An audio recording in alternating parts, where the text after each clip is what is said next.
Rusty rat. And this is the first time now, and this is episode, I think, 57 or 58 that we've done, believe it or not. This is the first time we've done a double hook. So I guess we're going to find a couple of different little... Is there much difference in tying a double hook from a single hook? Okay.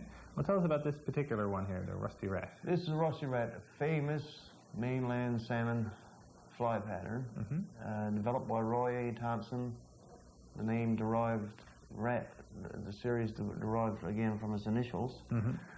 The rusty rat has said to be not too effective on Newfoundland waters, but I think the big problem is, number one, people use this fly in too big a size. I think, again, 6/8 and 10s are the proper size to be used in Newfoundland. And number two, they usually substitute the gray fox garret hares with gray squirrel, which I don't think is as effective. I think this is the most beautiful wing material. Though behind my dyed dark brown squirrel, this is a nice wing material. Already. Very soft. So this is a version you think would work? Oh, definitely. Newfoundland waters. Yeah.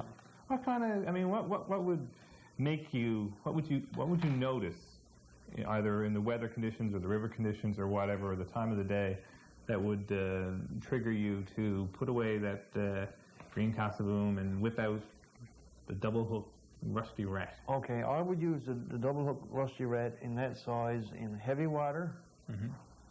Like the lower Humber. Lower Humber, or out on our west coast, or whatever river, in a heavy water or discolored water, because you see that little flash of yellowish orange floss and the red head. I think it's a beautiful pattern. It's a Jock Scottish looking fly, because as you know, the Jock Scott was a bisegmented fly, had yellow floss on the rear end and rear half of the body, and black floss in the front. So I see no reason why this wouldn't work. And then you get that little flash and glitter of the peacock sword on the rear for the tail. Oh, this is a beautiful, beautiful fly. Okay. Yeah. So you say fish it. I'm going to fish it hard. I'm going to fish some of these patterns hard this year, if I get a chance to fish. And there's no worries about, there's nothing illegal about a double hook fly? Oh, no. In fact, double hooks are really, really good to get your fly down legally. And also, let me see, what's the other advantage? In small sizes, they would be more favored over, say, 8s, 10s, and 12s in singles. What about, now this is probably a dumb question, but what the heck? Is there any possibility that because it has two hooks, it would actually impede the hooking qualities of it, that the fish, if it was a smaller fish trying to get on it, that one hook might actually that doesn't matter. Knock it out of the way or something? Well, what they say is that if you only hook one of the hooks in the fish's jaw, the other will act as a lever and it'll be pulled out. But how do you know? How do you know? I'm asking you. Well, I don't know. You have to ask all those fish that were ever lost on double hooks if that was the reason why. Okay. Let's tie now. All right. Let's chit-chat. Here we go. Here's the list of materials you're going to need to tie the rusty rat. Well, the first thing you need is a double hook. So the one we're going to be using today is a number 2 double. The thread is red 6/0 monocord. The tag, fine oval gold tinsel. The tail, peacock sword fibers. The body has 2 halves. The rear half is yellowish orange floss, and the front half peacock pearl. The ribs, oval gold tinsel. The wing is gray fox garret hairs. The cheeks, jungle cock, which is optional. The hackle is grizzly collar style in front of wing, and the head is red. And are we going to use the optional jungle cock? No, we're not. So why is it even there? Well, just so the people know the proper pattern. Because it's optional. That's right. All right. We're optional types of guys, you know. Hey, speak for yourself. Yeah, I was going to say, not me. Let's slow on the uptake. Now, off you go. Here we go. We got our hook and the vise, and we're going to... I'll ask you another dumb question. Okay, lay our thread in first. Just one moment before you ask questions. No. This is at school. Now, you see that we don't have a return loop on this eye, right? No. So we have, what we have there is a common eye, a common shank, and 2 bends with the barbs and points. Now, what was your question, sir? What is my question? Do you always put the hook furthest away from you, or do you use the, like right now you've got it, okay, and the outside hook is out here? Would you ever do it with the other I've got a rotary, okay, no, I've got a rotary vise here.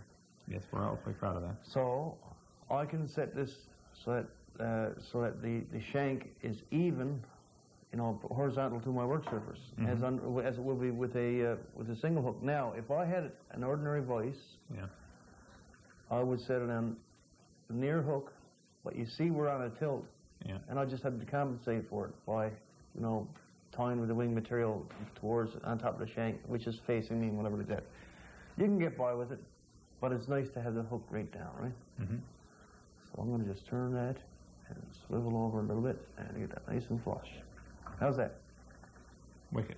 Okay, dude. Off you go. Okay, cement on the shank. Yeah, can you do the rusty rat in just single hook? Sure. Obviously. You can do any of those patterns in doubles or singles. Doubles or singles, okay. Yes. I guess this is twice as hard to untangle from the woods behind you, though, isn't it? Oh. Well, you wouldn't know about that. Listen, one of the funniest things I've ever seen was my poor old buddy Claire Wareham. We're up on. Is he going to kill you for telling this story? Yeah, he might. Yeah, Okay. we were up on the Lower Humber one day, and it was sort of windy, and Claire was using this small rod. I mean, Claire likes small rods, as do I. And he had on a big 2-0 double black dose that I had tied up for him. And he let go of cast, and on the back cast, and he came forward. Well, sir, you want to hear the screech when that dug into the back of his head and hauled his head off? What a holler. You could hear it all the way down the corner brook, just like the whistle down in the mill. Oh, yeah. You got to be careful with the doubles. There's weight to them. See, it's almost like a lure almost at times, Yeah. Especially big ones. Now, folks, I've gone down right to the point. Now, normally, again, we tie our tag tinsel way up along the shank. But you can't do that with these flies. So I guess you wouldn't tie a double in a dry fly. No. You can't get double dry flies, though. With the weight and everything and make it that Oh, much. no, they're made of finer wire, that's all. Yeah, okay. Okay, now I'm down to my points. Actually, I'm going to back up a little bit, excuse me. I'm not quite down to my point. And I'll wrap this is laid on the far side of the hook. Away from you. Okay, I got to turn it, tie it in with 5 turns on top of each other, and I'm going to wrap this back in close turns, edge to edge. And I'll make 4 turns. Now I'm holding it down below the shank. Now I'm going to just lay my finger against the materials over on the far side. I had to do this to hold it. And what I'm going to do is I'm going to reach in behind and pull that tag material up between the 2 hooks, and I'm going to tie it off with 2 or 3 turns. Now, what I'll do is I'll show that to the people. You see that? It came right up between here. Whoa. And that's the first time you've ever done that? Yeah, now if you were to tie that in as normally, like I say, would just tie it down along the shank, then wrapped forward and whatever like that, it would be pulled out because there's a space between the 2 hooks. Yeah, so there's a gap there. Yeah. So you sort of tied it into the back. Yep. Now, next material. Again, every show we show something a little different, Now, 4 or 5 peacock sword fibers. Now, this is hurl, and this is sword. Different texture altogether, different color. Look at that iridescent, beautiful color, huh? Iridescent? Yeah, that's the word for today. Whoa. You said last week you were reading, so... Oh, yeah. Okay, now, not to extend outside your bend, and you tie it right on top. I'm going to just check over on the other side to see where I am. Okay, I'll go back a little bit more. Okay, good. Next material is medium. Again, this type of tinsel I have right here is between a medium and a fine. It's just right size for 2s and 4s. Beautiful.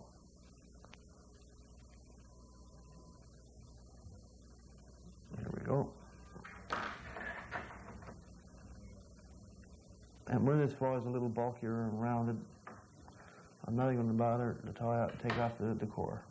We're just going to slip that in on the far side. Again, another thing you'll notice in this fly is that I'm using red tying thread.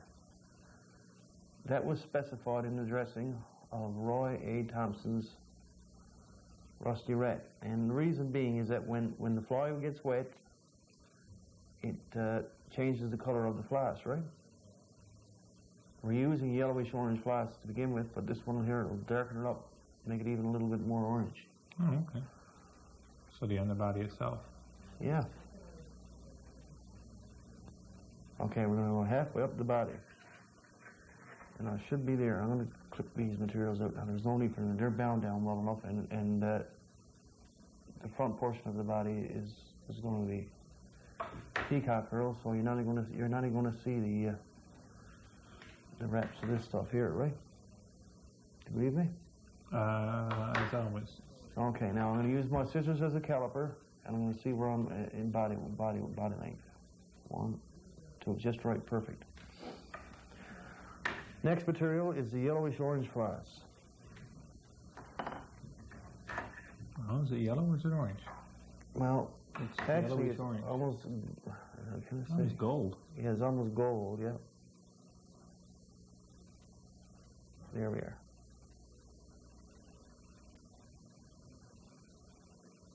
One, 2, 3, 4, 5 turns of tie in.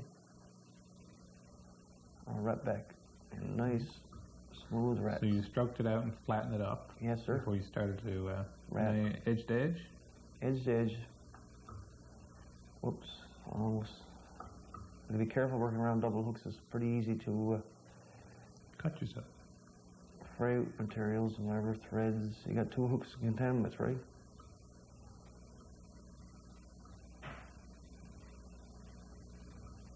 I just hauled off just enough floss. I see. Yeah, it's one thing you mentioned in last week's show about having excess material. It makes it easier to Yep. tie it down. Now what I'm going to do is I'm going to cut some of this material out. It doesn't have to go right up to the end there now. And I'm going to wrap back this way, just to bury in the waste ends. Mm-hmm. And now, with this just waste ends of floss here, I'm going to take one strand, or one section. I just cut out 2 sections that were laying there, and I'm going to lay that in so that it's halfway up the tail. And it's going to be tied right in on top, okay? That just help keep. Now we didn't have that. We didn't have that in the dressing. I should have mentioned it. It was my fault that I didn't have it in the dressing, by the way. Not our producers. But it's called a tail or a body veiling. My purpose is that, sir.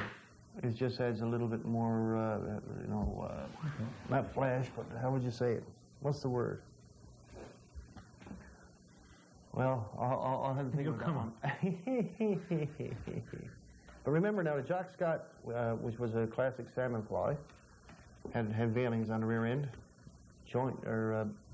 they were toucan. Okay, now I'm going to make a dubbing loop. Yep, here we go. 2. And I'm going to wrap this back. And I'm going to show our viewers a new way to tie in peacock herl. Now, we showed one way earlier on in the season. Holy cow. Now we're going to show them another way. Well, actually, what I'm going to do is I'm going to just lay this loop up right here. And I'm going to take 3 or 4, I guess 4 or 5. Let's see, I'll go with 3 or 4. Well, that's 5, actually. Well, you got some variety Of materials and tools and stuff like that. You got to have it. Actually, I was talking about your plaid shirt. Oh. Okay, now we tie these peacock herl in by the tips. Now I'll cut back a little bit so there's more strength in it, right? And I get up right here at the front of the body, pull my loop over,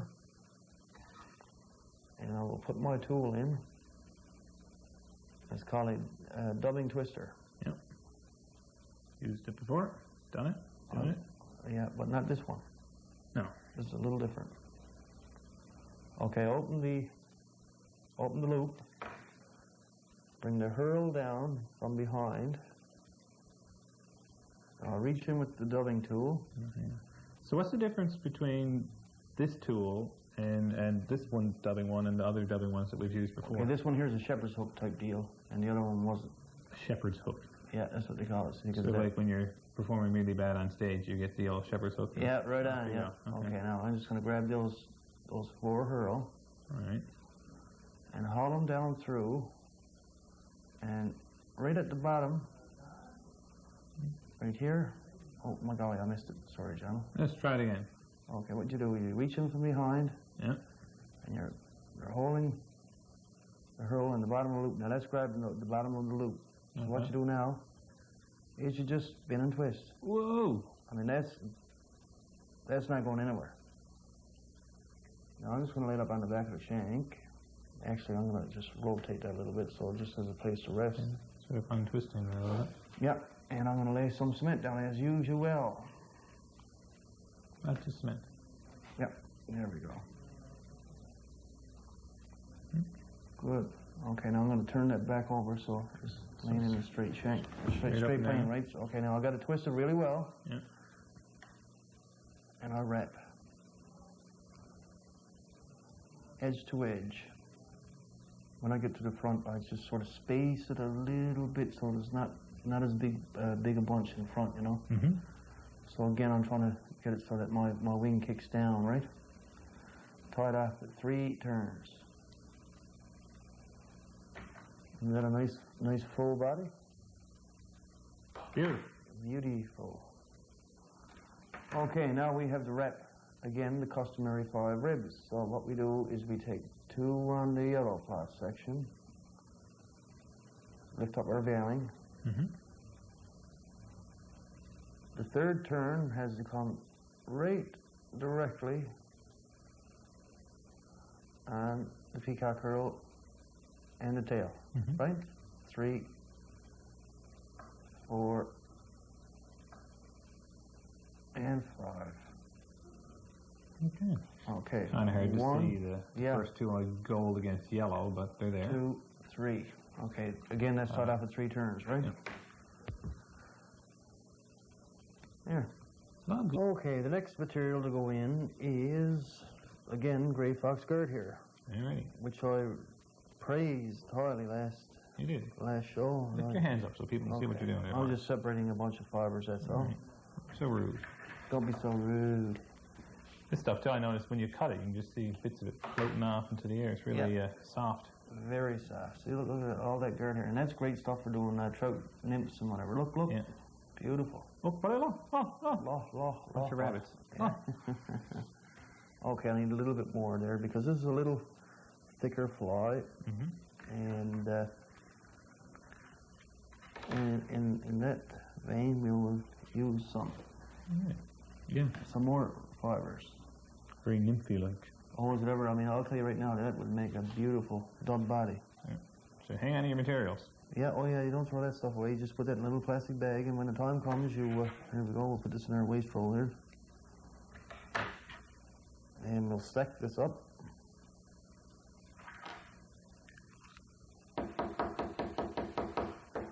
Okay, now, I'm going to be honest with our viewers. I've got a lot of headspace here. So what I'm going to have to do is come forward a little bit. I should have wrapped that peacock for a little bit longer. Okay. Not quite half of the body. So I'm going to tie this in, and now you might say, "My golly, there's a lot of red threads here showing." Fair enough. But we're going to take care of it. Now lay that on top, and again, Gonna have a red head. right to the end of the see, that would normally show underneath your collared hackle if it wasn't done right. But we're going to do it right. Oh, Robbie. Another trick out of the bag. Yep. The Patrick Bois of fly tying. By the way, Montreal won last night, huh? Yes, well, the show is taped. Montreal. Well, of course, you could probably just say that safely anyways. Go ahead, let's go. Here we go. Tie it in on top. And go forward. And then go back. Now I'm not going to go right back to where like I said, right back to the end of the body. You see a bit of red thread behind the wing, but that's not a problem. My God, that looks good enough to eat, don't it? Now the old collared hackle, and let me guess, you're going to do that doubling technique again to viewers. Oh, yeah. For the viewers that haven't seen this one before, I'm getting a little bored with that one, Rob. Well, you're going to have to come up with something new. We get somebody else on the show. You know, it's a funny thing, though. Hey, you know, that this technique, after you practice it for a while, it becomes second hand. I'd rather put on a collared and pull-down hackle or a collared hackle than I would a beard saw throat. Okay, now what we do here is we just tie this in underneath. 2, 3, 4, 5. I made 5 turns to tie it on. I don't have to. I know that's going to be just right. Cut off the waist ends. And I shall wrap it.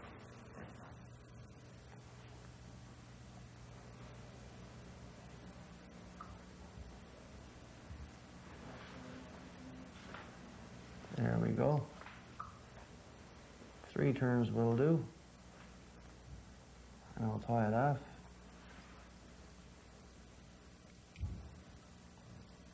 And clip out the waist in. Now you can't see that red thread behind, can you? No. It's covered up by the... Oh, I'm looking. I covered can't up see by the it. thread, sir. Well done. Well done yourself. What do you say? Another save. Yeah. Okay, now we'll just whip it off and it's ready to roll. Okay. Well, whilst you whip, we're running short on time here, I'll quickly grab this You got me under Fly. pressure again, buddy. for next week. Nice fly. Okay. Wow.